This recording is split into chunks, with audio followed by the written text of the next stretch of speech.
Unatazama Kyela Online TV, usisahau kusubscribe, kulike na kucomment. Halmashauri ya Kyela lakini diwani wa kata Itope. Leo nimekuja kushuhudia barabara ambazo mheshimiwa mbunge ameamua kutoa kwa ajili ya wananchi wa Kyela. Mimi kwa niaba ya diwani tunamshukuru sana.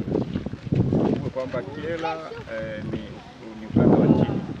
Barabara nyingi kwa hasa inapotokea kipindi cha masika. Sasa tunaelekea kwenye masika. Kwa hiyo tunamshukuru kwa kuendelea kuimarisha hizi barabara. Tumeona kata zingine kama 6 hii ya 7 hii huduma inaendelea kutolewa. Sisi tunamshukuru sana mheshimiwa mbunge. Ni kweli sisi kama halmashauri pia tuna mipango ambayo ni mipango ya muda mrefu kuhakikisha tunatoa huduma kwa wananchi wetu. Lakini kabla tujafikia leo, tunashukuru mheshimiwa mbunge kwa kutumia mitambo yake na pesa zake na mafuta anaendelea kurekebisha hizi barabara.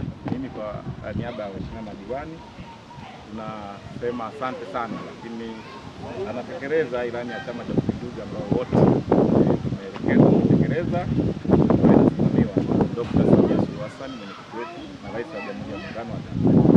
Nafikiri kwa kazi kubwa aliyofanya ndani ya kata hii sasa ya 7, sisi kama halmashauri kumlipa hatuwezi zaidi ya kumshukuru, lakini pia ametuamsha kwamba lazima tuwe na mipango mikubwa kwa ajili ya wananchi wetu. Na moja ya mpango ambao tuko nayo tayari tumenunua kama halmashauri skaveta, na sasa hivi tumenunua robed, na tayari tuko mbioni kuleta mtambo mwingine kwa maana ya greda, kwa sababu tunaona kwamba ili wananchi wa Kyela wawe na barabara nzuri, tuwe na barabara nzuri zipitike wakati wote wa kiangazi na masika, lazima tuwe na hivyo vifaa. Na kazi yetu ni kuhakikisha kwenye bajeti inayokuja basi tunaweka bajeti kwa ajili ya kuweka mafuta kwenye mitambo ambayo itakuwa imeshafika, ili kuhakikisha Kyela yetu tunaiunganisha kwa miundombinu ya barabara. Nafikiri hiyo ndio kazi kubwa ambayo iko mbele yetu kama waheshimiwa madiwani, lakini na halmashauri ya wilaya ya Kyela kwa ujumla.